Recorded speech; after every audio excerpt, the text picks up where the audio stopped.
Samistanku mora pranam.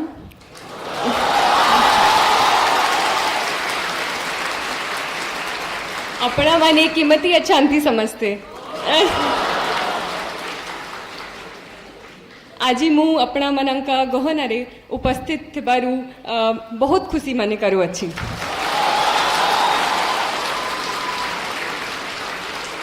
Apologies for the pronunciation errors, if any, but I'm really happy to be amongst all of you today. It's a great honor, and even more so as a student of history, to be present in this historic city of temples, Bhubaneswar, with its proximity to Puri, the home of Lord Jagannath, Bhubaneswar itself being the home of the Lingaraj temple, and not only that, its proximity to the Jain caves of Udaygiri and Khandagiri, the Hathi Gumfa inscription of Kharavela, as well as the Dhauli elephant, the Dhauli rocky dict. So it's truly a pleasure to be in this historic land and to be amongst all of you, such excited faces that I'm able to see today. So I'm thankful to Dilip sir, I'm thankful to Vajirao IAS Academy to bring me here and to get an opportunity to interact with all of you.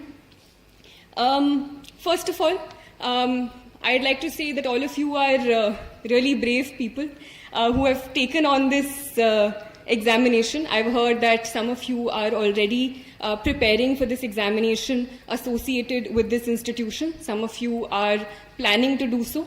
So it's really brave of you to take on this challenge of sitting for what some people call the most competitive examination of the country. Some people even say the most tough examination in the entire world. So I firstly congratulate you for your aims, for your dreams that you've set so high.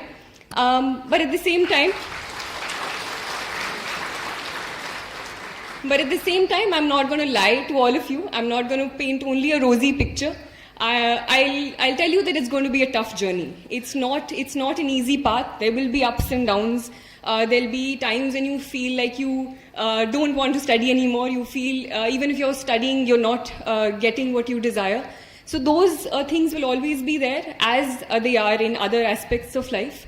But at the same time, you must also realize that it's not people who drop in from another planet who tend to achieve their dreams or achieve whatever they want to. It's people like you and me. And before 30th June, even I didn't know that I would be standing here today. So, and I think the beauty of this examination is when you see the diverse nature, the diversity in the results that we also often get. So there are people represented from all over the country, from almost all states of the country. There are people from rural backgrounds, there are people from urban backgrounds, there are people who have gone to the best colleges and universities. At the same time, there are people who have gone to their local government schools in extremely rural backgrounds, having farming backgrounds. So I think more important than anything else in this preparation is this strong will to succeed. And I hope that all of you, with the correct preparation, with the correct strategy, with the correct guidance, as well as, of course, your hard work, your self-discipline, I'm sure that all of you will achieve your dreams someday. For some of you, it may be the civil services examination. But even if you don't manage to crack this examination, or even if you have something else in mind, even if something else excites you or is your passion, I hope that all of you achieve your dreams. So before anything else, I'd like to say all the very best for all your future endeavors.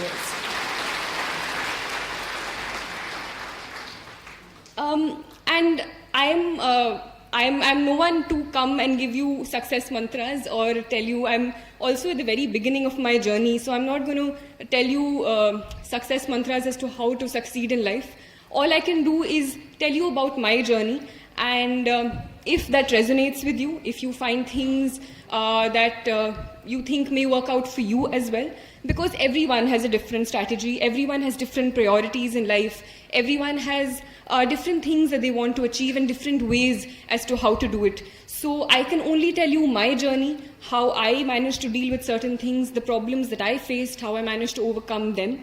And all that I can say is, if you have decided to enter this examination, know why you're doing it, know what is your goal and what is it that motivates you, that is asking you to sit for this examination. Make sure it's not just external pressure.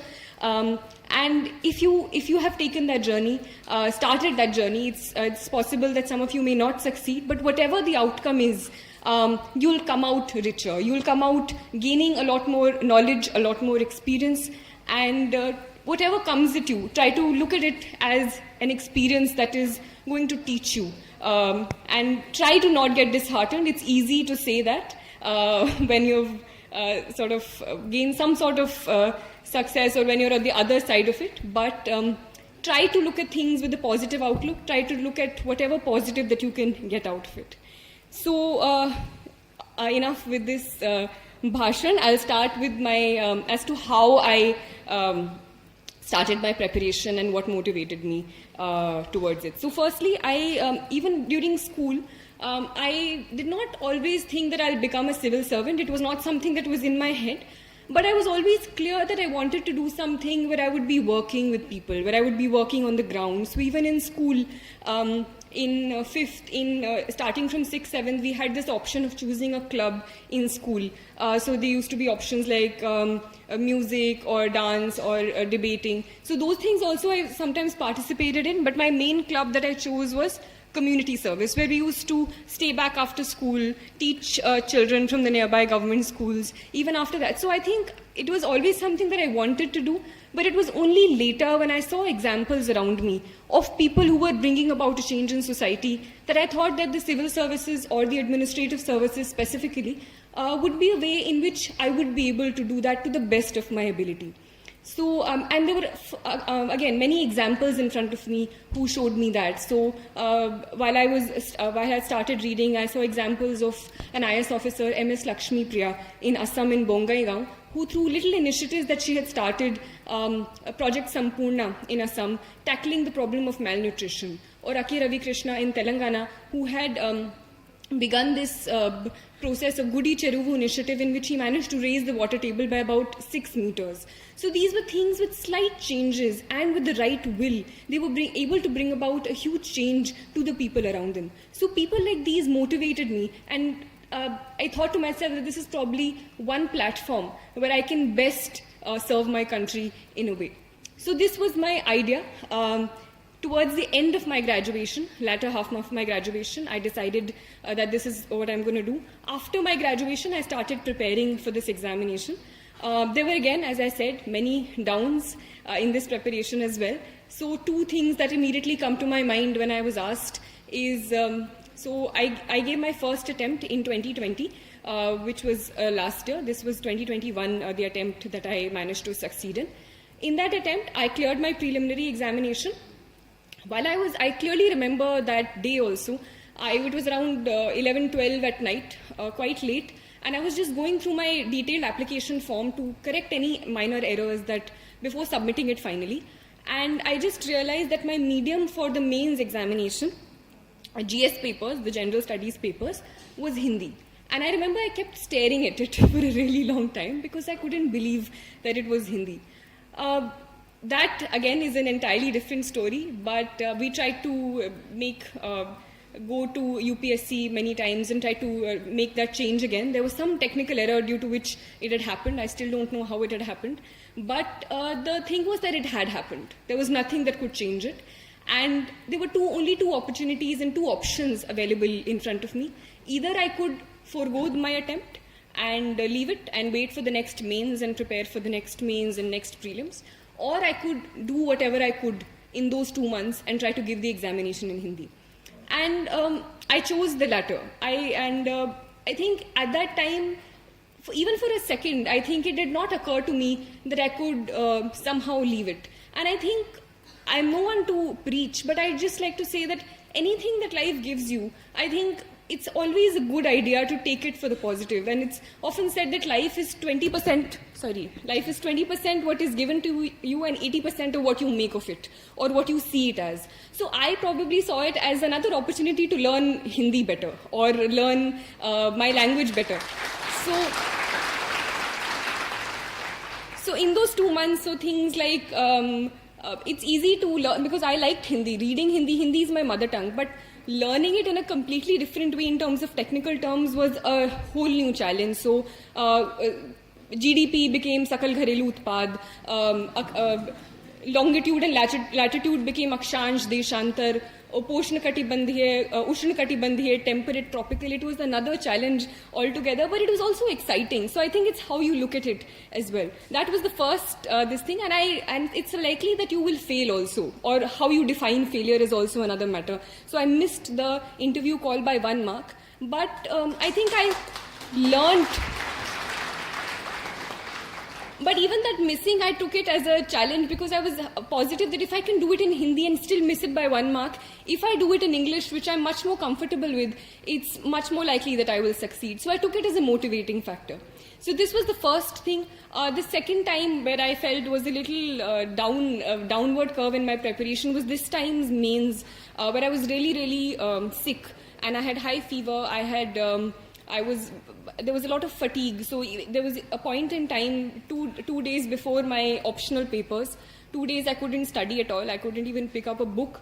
2 days before it, I was literally texting my mother on WhatsApp things that I wanted, because I didn't have the energy to speak. This is not something that I'm exaggerating, but there was so much fatigue in my body. But at that point, you know that there are 3 days to go. You can either give it your all and not regret it later, or relax at that point and regret ki if I had pushed myself during those 3 days. So that's what I told myself. It's just 3 more days, 2 more days, 1 more day. I literally pushed myself to the hilt till I finally wrote my last word and heaved a sigh of relief on the last day of my optional papers. So I was asked to talk about certain ups and downs in my journey. So this is what I'm going to, 2 things that came to my mind. And the only thing I can say is all of us have our own experiences, all of us make our own mistakes, and I made mistakes. And the only thing is not to repeat those mistakes, to learn from them and go forward. And take anything that life gives you as a challenge. Go with it with a problem-solving approach, a solution-oriented approach as to this is something that is thrown at me. How can I best maneuver it? How can I go about it? And I think that's a positive way to look at life, and keep you more happy, I feel, if nothing else. Coming to my actual preparation. So this is when I turn to how I prepared for this examination. As all of you know, or some of you know who are preparing for this examination, it consists of 3 different stages: the preliminary examination, the mains examination, and the personality test or the interview. So firstly, it's important to understand that it's not a clear-cut division. You can't just prepare for prelims, you can't just prepare for mains, you can't just prepare for interview. It's a holistic preparation, it's an integrated preparation where your foundations need to be very, very strong. And I made sure that there were 2-3 things that I kept in mind. First was keeping my sources limited. So whatever subjects that I had, I used to rely on 1, maximum 2 books for my very, very basic preparation. Mostly they were the NCRTs or any other basic books. If you are going for any coaching classes, stick to any one coaching class and just add things that you may find from the newspaper or anything else. Right? So sticking to the basic book, sticking to the NCRT, sticking to whatever one book that you've decided for each subject for getting the hang of the subject. Right? Apart from that, being very, very true to the syllabus, and this becomes even more important in the mains examination, because one thing about this examination is that there's too much to read. There's a overabundance of information, there is overabundance of material in the market, there is overabundance of help that is given to you, there is overabundance of advice that is given to you. Every other person will come and start giving you advice about, this is what you should do, this is what you should do. But you should know what you have to do, and your best guide for that, according to me, is the syllabus and previous year question papers. So these 2 personally were guides for me, especially in the mains examination, as to what to read and what not to read. So even when you're going through a book that is being given to you, try to orient it with the syllabus that is provided and see, this is something that can be answered, or looking at previous year question papers, that these are certain questions that are answered, and which will help me. So overall, as an integrated preparation, I'll talk about specific prelims, mains as well, but overall, keeping your source material limited, also for current affairs, also for the basic static material. Secondly, coming back to the syllabus, coming back to previous year question papers. And thirdly, of course, is revision. So whatever you do, even if it's the topper, even if it's someone who gets really high marks, The first time you read anything, the next time you come at it, it will be as if you've never read it before in your life. And this is something that all of us, everyone who has started preparing, has gone through. So make sure that you go back to it, keep on going back to it, rather than spreading your preparation wide, rather than reading 5 books for the same topic. Read one book, but read it 5 times or read it 3 times until you completely imbibe it. Right? This is overall for integrated preparation. Specifically for the 3 stages, there are certain slight tweaks to this preparation that you start making. So after you're done with your basic books, I'll talk about prelims specifically. So while your basic preparation is the same, for prelims, I personally found it one of the most challenging phases of this examination as compared to the mains and interview. I found the prelims most challenging because I always felt that there was a matter of luck also involved in it. The questions sometimes were very random, but I think I still managed to clear it both times. And the reason may be, looking back, at that time I was as nervous as any of all of you, but I again tried to stick to the basics. So firstly, the previous 3-4 months before the mains exam, before the prelims examination, I devoted mainly to prelims. At that time, mains preparation went into a backseat around 3 to 4 months. If you have not cracked this examination before, if it's the first time you're appearing, or if it's something that you regularly fail in, if you failed 2 prelims, then you can probably increase that time. You can go from 3 to 4 months, or even some people even take 5 months for complete prelims preparation. But mainly I think basic books are very important. And if you look at the questions in the past 2 years or 3 years, it's not something that you'll get out of a book straight. But if you have an understanding of the concept, and that's where conceptual understanding becomes important. You should not read a book just for completing that book. I've read that book. The reading that book is not important, understanding it is important. So if there are certain concepts in, say, geography about folding and faulting of rocks, or science, some science concepts, or some economic concepts about macroeconomic theory, if you're not understanding it, go look at other sources, go and ask a teacher, go and ask a friend, go and look up something on YouTube, some small video that you find about it. Understand what it means so that you can better apply it in the prelims examination, because a lot of application based questions are being asked. So unless and until you understand the concept, you won't get it. And here I used to focus also a lot on polity and economics, because polity and economics, if you look at analyzed previous year question papers, polity papers are something that you can still prepare for, because you have your basic book, whatever you're relying on, be it Lakshmikant, be it something else, and you basically stick to that book and go through the constitution. So I also went through the Bare Act. And if you have a basic understanding of all the articles, all that, it's likely that you can answer a lot of polity questions. Similarly for economics, current affairs is there, but more than that, understanding of what is monetary policy, what is fiscal policy will be fruitful in sort of answering those questions. So in terms of time and effect, or time and sort of results that come out of it, I felt polity and economy I used to give a lot of importance in, because I could rely on those subjects. Other things I felt were more random. So this was my personal strategy. Everything should be given importance, but these things you should not leave at all, is something that I'm trying to say. Make sure that your basic things and basic concepts are very, very strong. Secondly, for current affairs, so current affairs, again, I'll talk about it later as well, but for prelims, I used to rely on the yearly compilations. Any sort of yearly compilations of current affairs you get. Some people use monthly compilations as well, so whatever works for you, but make sure that you have one source, because current affairs is a sea of information, and once you get lost in it, some people go through daily current affairs and weeklies, so just make sure that you have one source. Add on it from your newspaper if you read the newspaper. I used to stick to a newspaper as well. But for the prelims, I mainly used to rely on the yearly compilations, go through it 2-3 times. And because sometimes people give in a lot of time, and because the nature of examination is changing, you don't get that reward out of it if you spend too much time going through 3 different magazines of current affairs. Thirdly, after your base concept is done, and even in between also, once you complete a subject, try to solve questions of it. And for that, you can enroll yourself in any test series or take any questions from the market that you get.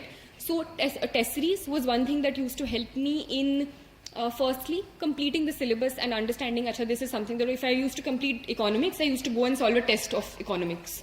If I used to complete polity, so it gives you an analysis as to how much, how well you have read the basic books. Okay. Apart from that, practice of not just test series but also previous year papers, because previous year papers are important in helping you understand the language of the questions, the nature of the questions, and also the nature is also sometimes that you don't get it from a book. So you also get the knack of eliminating questions or getting to know, Acha, this is something that I can do if something like that comes, or trying to find corollaries in other papers. So previous year question papers are really important. I often give examples of where even questions are repeated. So say a question on right to privacy being part of which fundamental right was a question that was repeated verbatim. Similarly, there was a question on economics that was repeated within a matter of 2-3 years. So it's a reward that you get. Similarly, questions on history. So last year, I think, the year before this, there was a question on Mongols. And someone who had probably gone back and looked up what the Mongols were when they came to India would have maybe been able to answer the question that came this year. So both here there was a question on Mongols with slight differences, and the other options, if one had analyzed, one could probably answer the question that came this year. So going back to previous year question papers, not only the question but also Google searching other words, other options, looking back at the subject is something that really helped me, which probably helped me get through prelims at both in both years that I gave this examination.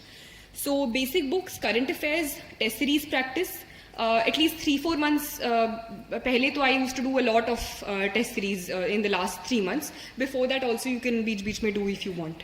It also helps you understand how many questions you want to attempt in the final paper. So if you have good accuracy, some people go for 80 questions or even less, or I personally went for a lot of questions. I went for 90-95 questions, but it depends. So all of that you will analyze when you're doing these test series and you're understanding which questions to attempt, which not to attempt, because negative marking also pulls people down.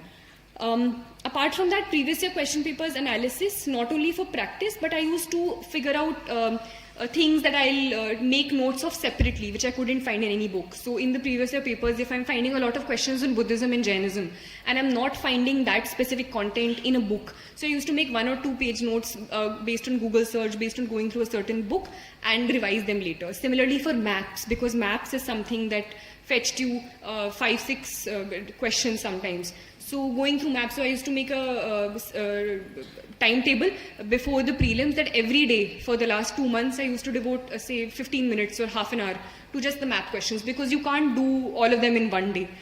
So just looking at a certain continent's map or going through certain videos that you find on YouTube, anything like that. So these are things that you have to figure out by analyzing, and these are things that no one will specifically tell you also. You will have to do this hard work yourself. Sometimes you just rely on acha toppers, notes are there, toppers, this thing is there, we'll just go and use it.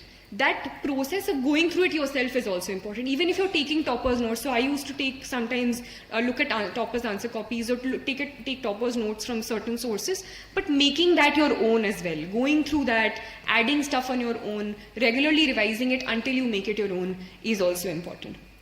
Okay, similarly for CSAT, for indexes, schemes, I used to make certain things, certain parts of the day which required regular revision. So I used to do that, devote 10-15 minutes every day, rather than, sitting one day entirely where it doesn't all go into your head. So whatever works for you, try to make a timetable that works for you, try to make a schedule that works for you, rather than blindly aping the person next to you, or getting, rattled that, this person is doing this book, it looks better, maybe he knows more or she knows more. Have faith in yourself, have faith. Firstly, strategize, and once you strategize, have faith in whatever path you're following by making slight changes that you find necessary. So this was my prelims preparation. Next comes mains, and within mains I'll talk about 2 main things as separate topics as well. 2 things which were important for me. One is answer writing, the second is note making. So for answer writing, I think there are a lot of things that are important, and I managed to get decent marks in my GS papers and my optional as well. And I felt one reason for that was also, looking back again I can say, is answer writing. I used to practice answer writing, and not just practice it, but analyze how I've written those answers and build up on them later as well. So, firstly, I think what is important is understanding the question, and this is it's a very easy thing to do, but lots of people don't do it, and I feel that if you just understand the question and answer what is being asked, half your battle is won. Because this is one of the challenges that I personally also faced in the early part of my preparation. And even in that time, when you're writing the examination in the mains hall, there are two challenges. One is content, you have to write good content. The other is time. The clock is constantly ticking on your head. So maintaining that balance becomes very important. Either you're writing really good answers, but you're leaving 5 questions at the end, which doesn't help because the competition is so much. Or you're completing it in the time limit, you're scribbling your way till the end, but the content is not good. So managing that, only practice is the way, and not just practice, but correct practice. So firstly is understanding the question. There are certain keywords also used in the question: evaluate, analyze, this, that. And it's important not just to jump at the only word you know and start writing about it. It's important to understand why this question is being asked and cater to that as well. So say this time there was this question on evaluate the nature of Bhakti literature and its contribution to Indian culture. So sometimes when you don't know enough about Bhakti literature, you will just start writing about Bhakti. You will start writing about Nanak, you'll start writing about Chaitanya Mahaprabhu, this, that. And half your page is done, then you'll write 1-2 points about Bhakti literature or something.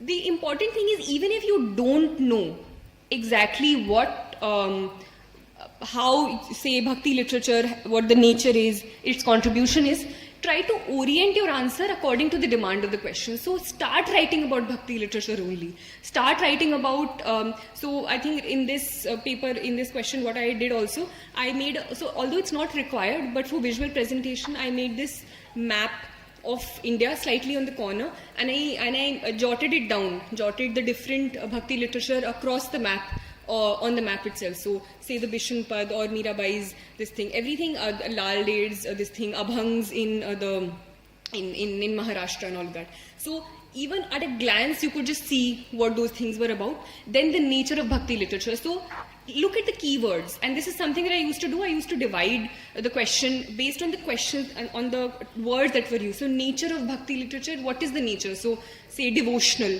and then give an example. Try to give what you're saying and provide an example to it, so the examiner doesn't have to think too much. The examiner knows that, this is what she means and this is how she's displaying it. So nature of Bhakti devotional, then poetic, so you talk about certain poetry compositions, then something else. Then the second part of the question was its contribution to Indian culture. So the contribution you think about, and when you make these headings, even if you didn't know the answer yourself, you start making links in your head also. Such as what can be the contribution of Bhakti literature? It can possibly be to, bringing about this temple tradition, how these Bhakti songs were sung in the temples, how that created the musical culture that probably developed out of it. So these are things that you won't read, but you can associate with things around you. And sath mein you're providing examples about, say, Shankaracharya, and these are things that will come because we have things that we've seen in our homes, we've seen somewhere else. So if you just stick to the wordings in the question, what is being asked in the question, rather than coming back to only what you've read in the books. Bhakti I read in that book, Nanak was written, Kabir was written, so I'll just write that. That won't fetch you marks. Understand what the question is, try to relate it with your environment around you, and try to answer those questions in that way. So firstly, most important, understanding what the question is. There were questions in GS3 this time which none of us knew. Like, they were half the questions were random questions. But I still managed to get, I think, later I got to know decent marks there because I tried to reorient what I knew according to the demand of the question, rather than just writing anything I knew or just leaving those papers blank. So understanding the question, answering only what the question is asking is important. Secondly, content. So this again was another example I wrote down. Analyze distinguishing features of the notion of equality in the constitutions of USA and India. So this was, I think, a 15-marker question, and there are not too many differences. But what sometimes people did was, they didn't know differences in equality, so they wrote differences in the constitutions of USA and India. But that's not what the question is asking. So try to answer what are the differences in equality. Even if you're not getting, try to reorient the question, the differences you know between the constitution in terms of equality. Try to shape what you know in terms of the demand of the question. So these are 2 examples that I remember. Secondly is content. So first is you understood the question, but if you don't have the content, how will you do it? So that content wala thing, you have to do the background work, and that is when I'll come to note making and all of that. In the examination hall, during those 3 hours, you don't have the time to think. You can't just sit around and think, acha, this, that. All of that you need to do before the examination, and your content, to a large extent, apart from on-the-spot thinking, needs to be prepared. For that, for example, GS2, which is polity and all, I had prepared lists, or in the sense topics and committees that I could quote. Say in railways, I will talk about the Anil Kakodkar committee. In something else, I'll talk about the second ARC and the recommendations that they've given. So you're not just writing random things, but you're adding to it. Once your basic, and this can only be done once your concepts are clear. If you're starting your preparation and you start doing this, it won't fetch you anything because your basics are not clear yet. But once your basic content is done, to make it better. So my aim was in answer writing this year to make my answer better from the person before and after me. And how could I do it? By adding content to it. So say committees in GS2, then GS4 is ethics. So I used to look at the newspaper, keep picking up examples and quotes and keep writing them down, keep using them in my papers. So GS4, there were committees. Then GS3, so for economics, some data that I found in the newspaper, or say recently a national health survey has come. So if a question on population, I think this time was asked. So talk about the data in that national health survey, talk about say the sex ratio, how it has changed. So it adds a certain value and you feel that you know what you're talking about rather than just, saying things in the air. It adds some heft to your answers. So content is something that you can work on before you're writing the paper, specifically for different papers, different things you can do. Thirdly, even if you have content, even if you have understood the question, a challenge comes in putting it on paper. And I had a humanities background. I had the habit of writing really long answers. I wrote 8 pages answers in my graduation papers where, you had to write four questions in like 2 hours or 3 hours. So changing that to the demand of this paper was definitely tough, but I managed to do that. I had started with a very different writing style. I ended with a very different writing style. So that is something that all of you can do.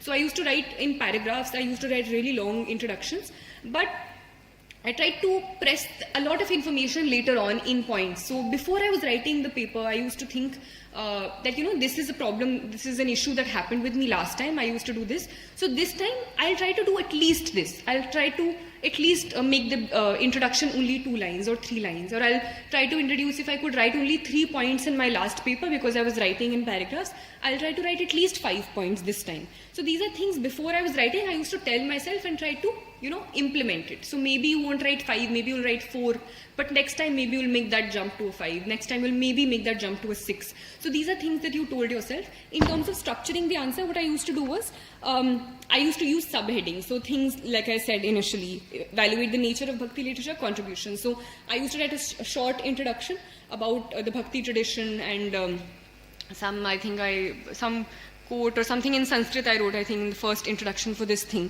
about Bhakti literature. How about it coming from the root bhaj, or to incorporate or something, involve yourself in the divine. I wrote that introduction. Then I made a subheading about nature of Bhakti literature.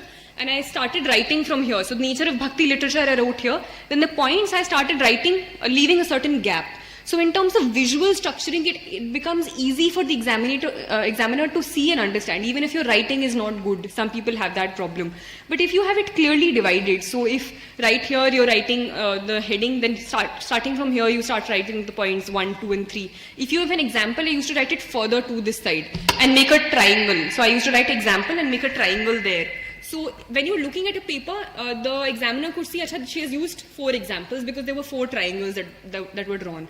So this structuring is something that we'll get over a period of time. I also looked at other toppers' copies. I incorporated whatever I saw in it. So using subheadings, underlining, writing in points. So you need not write very long sentences. You can skip out the a and the sometimes. Not that the person shouldn't understand only what you're writing, but you can leave out certain things. You can just write the basic terms. So points is something that I used. Subheadings, underlining. In terms of visual structuring, I talked about spacing. So spacing was something that I used. Maps, which I talked about in the first paper. Similarly, for geography. And these are things that you can't do in the paper because you can't think that much. So